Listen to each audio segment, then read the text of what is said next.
Zik FM, il est 7h, voici le journal. Mesdames, Messieurs, bonjour. Au sommaire, Touba bientôt doté d'un hôpital d'une capacité de 200 lits, une promesse du président Macky Sall. Le chef de l'État arrivé hier dans la capitale du mouridisme n'a pas été accueilli par la foule des grands jours. Constat de nos envoyés spéciaux à Touba à suivre dans ce journal. 64 écoles coraniques modernes ou d'art verront le jour au Sénégal l'année prochaine. L'annonce est du ministre de l'Éducation qui a signé hier un contrat de performance avec 100 d'arrêt désignés par le projet d'amélioration de la qualité et de l'équité de l'éducation. Les producteurs et organisations paysannes de la vallée sont inquiets. Près de 1000 tonnes de riz paddy sont en souffrance dans des magasins de stockage. Ils invitent le gouvernement à respecter ses engagements. Les éleveurs du Sénégal de leur côté demandent une usine de fabrication d'éléments de bétail et d'aliments de bétail et l'exonération du matériel animal. C'est le gage, selon eux, pour une autosuffisance en moutons. Ils ont porté cette revendication hier à l'occasion de la célébration de la deuxième édition du Journée nationale de l'élevage en présence du chef de l'État. La page des sports, ce sera avec Lamine Gueye et la revue de la presse de Fabrice Nguema qui mettra un terme à ce journal qui vous est présenté par Pabès Diba. Chimère Diop assure la partie technique. Arrivé comme prévu à Touba, Macky Sall promet de construire un hôpital de 200 lits dans la cité religieuse. Le chef de l'État inaugure cet après-midi la Légion de la gendarmerie de Touba qui va assurer plus de sécurité dans la ville pour les populations. Macky Sall réitère par ailleurs son engagement à faire du Sénégal un pays émergent. C'est ainsi qu'il a profité de l'occasion pour solliciter des prières auprès du Khalif général des Mourides. Compte rendu Gorandaklo. Comme prévu, le chef de l'État est arrivé dans la capitale du mouridisme, accompagné par une forte délégation. Macky Sall, reçu par le Khalif général des Mourides, entend construire un hôpital de 2000 lits dans la cité religieuse. hôpital bu bees boo xamante ne ci atum 2016 bii di taxaw hôpital la boo xam ne yàlla àndee dana am ñaar téeméeri lal. Profitant de la visite, le président de la République réitère son engagement pour l'émergence du Sénégal et sollicite davantage des prières auprès de Cheikh Sidil Makhtar Mbacké. nawet bii nag ñu génn xel yëpp jaxasoo woon nañ tàmbali waaye ba ngeen signalé am nañu yaakaar ne am nañ ci tawfeex bu baax a baax ñor si ab meññeent gën na am lool. Le calife général, par la voix de son porte-parole, Serigne Bassirou Abdou Khadre, se félicite de l'engagement du chef de l'État.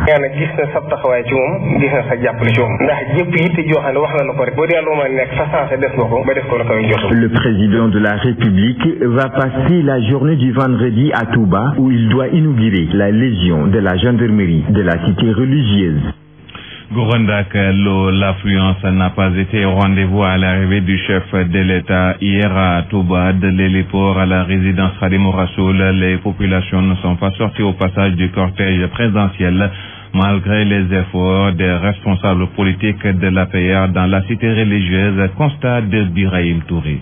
Le pari de la mobilisation a sans nul doute été perdu pour les partisans et souteneurs du chef de l'État en visite à Touba. Contrairement au grand bain de foule qu'il avait sûrement l'habitude d'avoir, Macky Sall a été accueilli très, voire même trop sobrement par quelques militants convoyés à bord de cars Ndiaga Ndiaye par les leaders de l'APR de la cité religieuse. Abdoulahat Seck Sadaga, Moustapha Cissé Lo, Moustapha Diop ou encore Isma Dioum et autres n'ont pu mobiliser qu'aux abords de l'héliport où s'est posé l'hélicoptère présidentiel, l'entrée de la ville de Touba et aux abords de la résidence Khadim Rassoul où un imposant dispositif sécuritaire tenait à l'écart les quelques curieux qui s'y sont rassemblés. Une situation qui, selon certaines personnes, est due aux querelles ouvertes entre les responsables de l'APR incapables de se réunir autour de l'essentiel. D'autres, par contre, l'expliquent par la trop forte présence des hommes en tenue qui ont finalement passé un après-midi plutôt tranquille. Envoyé spécial à Touba, Birahim Touré pour Zik FM.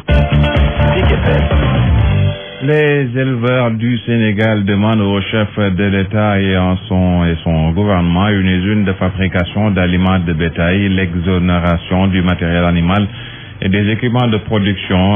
Selon eux, ces facteurs parmi tant d'autres, sans oublier la cherté de l'aliment de bétail, ne militent pas en faveur de l'autosuffisance en moutons. Ils l'ont exposé hier à Koungheul à l'occasion de la journée nationale de l'élevage présidée par le président de la République en présence de Farah Diassé. La journée nationale de l'élevage, couplée au lancement officiel des activités du projet régional d'appui au pastoralisme dans le Sahel, a servi de prétexte aux éleveurs pour exposer les maux qui, selon eux, gangrènent le secteur. L'approvisionnement des marchés, la disponibilité des produits animaux, réduction des coûts et l'accès des producteurs à des marchés rémunérateurs. Les aspects structurels, les aléas climatiques. Autosuffisance en moutons, un enjeu économique, social et culturel dans le PSE. Tel est le thème de cette édition organisée dans la capitale du Bambouk. Un vœu pieux certes, mais qui nécessite plusieurs efforts et un renforcement de certaines dispositions. Exonérer le matériel animal et les équipements de production, alléger les coûts de l'électricité et de l'eau, créer de nouvelles zones dédiées à l'élevage à l'image du ranch de Doli, atteindre la sécurité alimentaire du bétail par des cultures fourragères. Dans sa prise de parole, le chef de l'État invite l'ensemble des acteurs du secteur à se mobiliser pour la réalisation de cet ambitieux programme. Cette filière doit être soutenue à travers le renforcement de la sécurité, l'application stricte des dispositifs juridiques pour lutter contre le vol de bétail. Le temps est venu de moderniser l'élevage. Zik FM Kaffrine, Farah Diassé. Il y a toujours du riz blanc et du paddy en souffrance dans la vallée, contrairement à l'annonce faite par la déléguée générale à la solidarité nationale. Les producteurs et organisations paysannes de la vallée, plus précisément des localités de Tchagar, Rosbetio, Ranch, se disent inquiets. Ils estiment que près de 1000 tonnes de riz blanc et paddy borchon sont en souffrance dans des magasins de stockage, faute d'acheteurs, une situation pénible par rapport à laquelle ils invitent encore le gouvernement à respecter ses engagements. Baba Diallo est le président de ces producteurs. Le voici au micro de Baba Karnian. Il y a un ministre de l'État qui a dit qu'il n'y a plus de riz pratiquement dans la vallée. Alors que ça, c'est archi faux. Rien qu'en riz blanc, nous avons 1000 tonnes de riz blanc disponibles. Et le paddy, c'est 9687 tonnes disponibles. Et on est en train de récolter de la saison froide, de la campagne de l'hivernage. Plus de 23 000 hectares pour l'hivernage qu'on est en train de récolter. Et si le gouvernement laisse ces gens-là entrer le riz importé, cela va causer un grand problème. Pour le grand magal de Touba, le ministre a fait son choix. Il a dit qu'il va prendre le riz importé. Parce que tout simplement, il n'y a plus de riz. Alors que ça, c'est faux. Le riz est là disponible en grande quantité. Nous attendons aussi le grand gamou de Tiaoun et les autres gamous. Aussi, nous attendons aussi l'État. Donc, nous lançons appel au président de la République.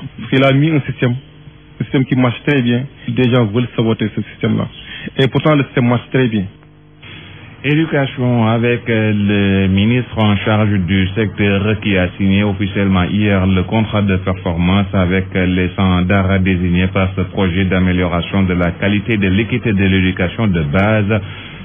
Pour les maîtres coraniques, il faut une information et un appui pour ces écoles coraniques. Sirène Beitam, de son côté, affirme qu'il faut un cadre juridique d'abord. Il a également annoncé la construction de 64 daara en 2016, dont 33 en construction actuellement. Fatoumata Diop, compte rendu. Daara vient de signer avec le ministre de l'Éducation le contrat de performance CDP, un protocole qui entre dans le cadre de la modernisation des daara. Selon ces maîtres coraniques bénéficiaires du projet, les daara doivent être réglementés. Les talibés et les sérines daara, leurs problèmes, c'est des problèmes de manque de moyens, manque de formation, c'est des problèmes de pauvreté. Pour le ministre de l'Éducation, malgré toutes les difficultés notées au début, on arrive enfin à une finalisation. Ce projet de modernisation des daara concerne plusieurs volets. Il y a d'abord le volet normatif qui concerne les lois et les décrets. Il y a aussi le volet appui aux écoles coraniques. Sérine Beitam d'ajouter que toutes les préoccupations vont être prises en compte, mais d'abord il faut revoir le cadre juridique. Les daara, c'est une initiative privée, donc un cadre juridique doit exister parce que pour subventionner les écoles privées de l'enseignement classique, il y a un décret et une loi. Dans le projet qu'on avait de texte et de loi, il y avait ce volet avec des critères qui étaient définis. Au total, ils étaient 1400 Dara intéressés. Seuls les 100 ont été choisis pour piloter ce projet paquet Dara, financé par la Banque mondiale à hauteur de 17 milliards. Le ministre annonce également la construction de 64 Dara en 2016, dont 33 en construction. Fatoumata Diop, le collectif de ces Dara modernes encourage par ailleurs le président de la République par rapport à lutter contre le terrorisme. Selon le président de ce collectif, El Hadji Oumar Tandian, la religion musulmane est une religion de paix. Il a également dénoncé les étrangers venus de la sous-région pour faire de la mendicité en fonds de commerce. Il est au micro de Fatoumata Diop. L'islam n'encourage pas la mendicité. Beaucoup de mendiants qui traînent dans les rues ne sont pas des Sénégalais. C'est des étrangers qui viennent des pays frontaliers. Il y a beaucoup de mendiants qui mendient et après ils vont faire quoi? Ils vont acheter du yamba. Ils vont se droguer après. C'est pas normal. L'islam est une religion de paix. Il y a des choses qui se font au Sénégal, ça c'est pas normal. Et puis c'est des risques. Donc le président de la République, il dit il faut surveiller le pays, il faut contrôler la sécurité. Ça, vraiment, tous les Sénégalais doivent apprécier. Le terrorisme condamné sous toutes ses formes par le mouvement pour la dignité africaine, MODA, son président qui a fait face à la presse, demande aux autorités de ne pas lésiner sur les moyens car c'est une question de sécurité nationale. Le MODA encourage également les autorités à interdire le port de la burqa au Sénégal. Compte rendu de cette conférence de presse Alassane Baldé. Le mouvement pour la dignité africaine, MODA, condamne avec la dernière énergie cette forme de terrorisme notée ces derniers temps un peu partout à travers le monde. Selon son cheikh, cela est contraire aux valeurs que prône l'islam. Cheikh Moustapha Ousseynou Niass faisait face à la presse. Des choix et des libertés individuelles, il y a la sécurité collective et nationale qui est au-dessus des libertés individuelles. Si c'est une question de sécurité et que les gens qui font exploser leur ceinture de terroristes se cachent derrière les burqas, alors il faut interdire le burqa jusqu'à ce que ce contexte soit révolu. Se prononçant sur le port de la burqa, le MODA se dit en phase avec le chef de l'État. Nous encourageons le président de la République dans cette volonté. Nous nous rappelons que l'islam a été propagé par le prophète Mohammed sallallahu alayhi wa sallam, c'est notre maître, c'est notre guide, et il avait dit que qui amène quelque chose qui n'est pas de nous, nous allons le lui renvoyer. Dénonçant ainsi sur toutes ses formes le terrorisme, le MODA invite d'ailleurs les populations à soutenir les autorités en dénonçant tout comportement suspect tendant à encourager le terrorisme. Lancement de la campagne des séjours d'activisme. Le Sénégal, à l'instar des autres pays du monde, célèbre la campagne des séjours d'activisme pour l'élimination des violences basées sur le genre. Une campagne qui va aider à informer les femmes sur leurs droits. L'objectif est de motiver les populations à agir contre la discrimination et la violence envers les femmes et les filles. Compte rendu Aminata Dramé. Dans le cadre de la campagne 2015 des séjours d'activisme de lutte contre les violences basées sur le genre, le gouvernement du Sénégal s'est fixé pour objectif d'éliminer toute forme de violence faite aux femmes dans notre pays. Notre volonté d'éradiquer les facteurs de violence perpétués à l'endroit de nos sœurs et de nos filles, afin de leur permettre d'exercer leurs droits dans un état de droit. Malgré tout ce qui se fait dans la lutte contre ce fléau, les violences existent encore. Pour la coordonnatrice des projets ONU Femmes, il faut encore continuer la sensibilisation. Le combat date de très longtemps. Mais ce qui est nouveau dans la stratégie de cette lutte-là, c'est qu'on arrive à dénoncer. Toutes les formes de violence maintenant sont connues et on organise ces campagnes pour sensibiliser les populations, pour identifier les formes de violence. Le thème choisi pour cette présente édition pour le Sénégal, de la paix dans les foyers à la paix dans le monde. Une éducation sûre pour tous. Un choix qui n'est pas fortuit selon toujours Djaïnaba Ouandiaï. Cela veut dire que s'il y a une violence dans les foyers, ça se répète que dans la communauté. Et généralement, le développement de ces violences-là est dû aussi à un manque d'éducation. C'est pourquoi nous voulons prôner les deux choses ensemble. Cette campagne nationale des séjours d'activisme pour l'élimination des violences faites aux femmes incite les hommes et les garçons à s'exprimer et à agir contre les inégalités subies par les femmes et les filles. Zik FM Radio Leader, les auditeurs et auditrices de cette station se prononcent sur le sondage classant leur radio préférée la plus écoutée dans la capitale. La plupart d'entre eux interrogés se félicitent de cette première place et souhaitent le renforcement de la proximité Ndeye Mendao. Zik FM caracole encore en tête dans la région de Dakar au plaisir de ses auditeurs et auditrices qui exhortent davantage la première radio urbaine du Sénégal à redoubler d'efforts. J'encourage votre performance que vous avez faite.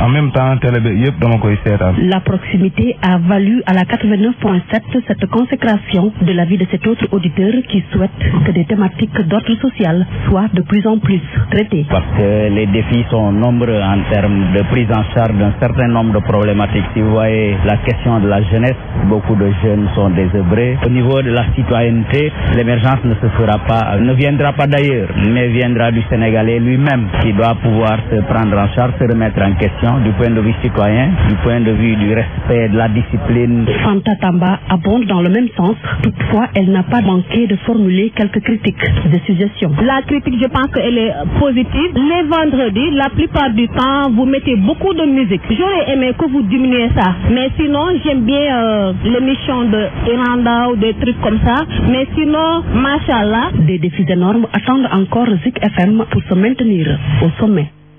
Ndeye Mendao, merci à ces nombreux auditeurs qui nous font encore confiance. Sur l'international, 2 hommes ont été arrêtés hier à Bamako. Ils sont soupçonnés d'être en lien avec l'attaque terroriste à l'hôtel Radisson Blu vendredi dernier qui avait fait 20 morts, plus les 2 assaillants tués. Les 2 suspects ont été arrêtés dans 2 endroits différents de la capitale malienne. Ils sont actuellement interrogés. François Hollande et Vladimir Poutine ont convenu de renforcer l'échange d'informations dans la lutte contre le groupe État islamique et des chefs d'État divergent cependant toujours sur le rôle du président Bachar al-Assad dans la résolution de la crise syrienne et l'avenir du pays.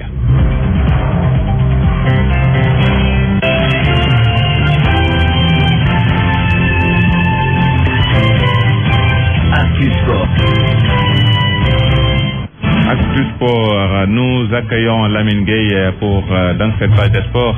Lamine, bonjour. Bonjour Pabès, bonjour à tous. Le budget du ministère des Sports en hausse. Les députés ont soulevé beaucoup de questions hier au passage de Matarba. Oui, une hausse de 4 milliards de francs CFA au total. 34 députés ont pris la parole pour aborder des questions liées au rappel du 1% de notre budget national au sport, promis alors par le candidat Macky Sall, la construction de l'arène nationale, même le fameux combat Rocky Balboa Bombardier est revenu dans les discussions Aïcha Kamara.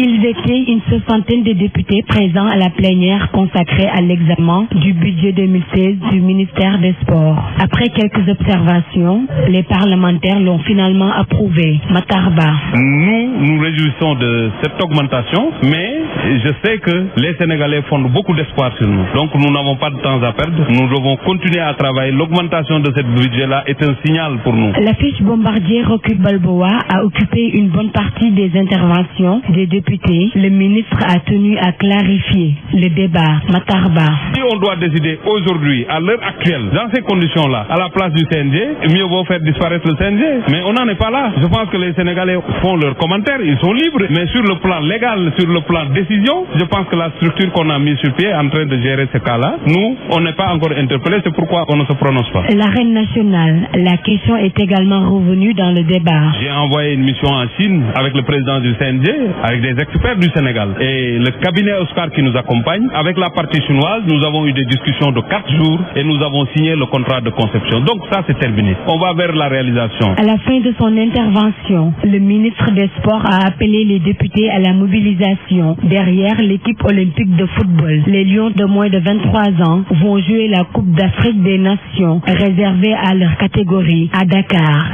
samedi. Le président Lamine de la Fédération sénégalaise de handball salue la hausse de l'enveloppe dévolue aux compétitions internationales. Oui, Seydou Gueye, président de la Fédé de handball, qui fut aussi Seydou Diouf, alors que j'ai écrit Seydou Diouf, c'est clair, je lis Seydou Gueye. Donc il est aussi il a été aussi député. Il pense que cette politique qui vise à croître les ressources, surtout pour les compétitions internationales, c'est une bonne politique des ressources qui passe donc de 900 millions à 2 milliards de nos francs. Les compétitions internationales, il faut le dire, souvent source de tension entre certaines fédérations et le ministère des Sports. Cette hausse donc va permettre aux petites fédérations entre guillemets s'ouvrir au monde. Seydou Gueye est ici avec Cheikh Ahmed Tidiane Seck. Seydou Diouf. Un effort financier substantiel a été fait par l'État pour doter le ministère des Sports en crédit budgétaire. En cela, il faut saluer cette volonté politique qui a été affirmée par le président de la République et dont la traduction se retrouve dans l'augmentation des crédits alloués au ministère des Sports, que depuis presque 12 ans, le budget des compétitions internationales était stabilisé à 900 millions. Cette année, c'est la première fois qu'on passe à la loi de finances initiale à un affichage de 2 milliards. 900 millions, tout le monde entendait les difficultés d'arbitrage entre le comité olympique, le ministère des Sports et les fédérations sportives. Aujourd'hui, l'affichage, c'est 2 milliards en loi de finances initiale. Cela a son pesant d'or. Voilà, donc c'est bien le président Seydou Diouf. Seydou Diouf, oui, de Rufisque. Alors là, oui, nous parlons du coup d'envoi demain de la CAN des U23 à Dakar et à Mbour. Oui, demain samedi, et c'est Dakar qui va déclencher les hostilités avec les 2 rencontres du groupe A, amené bien sûr par le Sénégal qui va jouer le match d'ouverture face au Bafana Bafana de l'Afrique du Sud, et ce sera dès 15h, et tout de suite après, c'est la Zambie qui se retrouve face à la Tunisie. Dimanche, le stade de Caroline Faye de Mbour prend le relais avec le groupe B. À 15h, c'est l'Égypte qui joue l'Algérie. Dans l'autre match, le choc, ce sera entre le Mali et le Nigeria. Il s'agira naturellement de désigner un champion d'Afrique, mais aussi les 3 premiers qui iront au JO de Rio en 2016. C'est du 28, donc demain, du 28 novembre au 12 décembre prochain, date de la finale. On espère que le Sénégal, bien sûr, jouera cette finale. Le Sénégal qui a reçu, les Lions donc, qui ont reçu hier le drapeau national des mains du ministre des Sports, Matar Ba. Nous parlons d'athlétisme avec l'IAF qui a dévoilé hier les athlètes de l'année, il faut le dire, dans un contexte de crise. Oui, il s'agit chez les dames de Genzebe Diababa. Elle est éthiopienne et championne du monde du 1500 mètres. Elle est aussi détentrice du record du monde de la distance. Dibaba devient ainsi la 2e éthiopienne à remporter cette récompense, bien sûr. Chez les hommes, on attendait Usain Bolt, mais c'est finalement un Américain, Ashton Eaton, qui est sorti. Il est le champion du monde décathlon avec un nouveau record également. Les athlètes IAF de l'année sont récompensés habituellement au cours d'un gala à Monaco, mais cette année, l'instance mondiale a annulé la cérémonie après les nombreuses affaires qui secouent le monde de l'athlétisme. On termine avec ce match de la 15e journée de la Ligue 1. C'est en France. Aujourd'hui, Lyon, 2e au classement, accueille Montpellier, 14e Montpellier. L'équipe de Souleymane Petit-Gilles, voilà, Petit-Gilles, comme on l'appelle, qui a marqué d'ailleurs la semaine dernière. Les équipes de la Ligue 1 française qui ne se déplacent pas avec leurs supporters. Voilà, c'est ça. Voilà pour la page sport. Merci Lamine Gueye.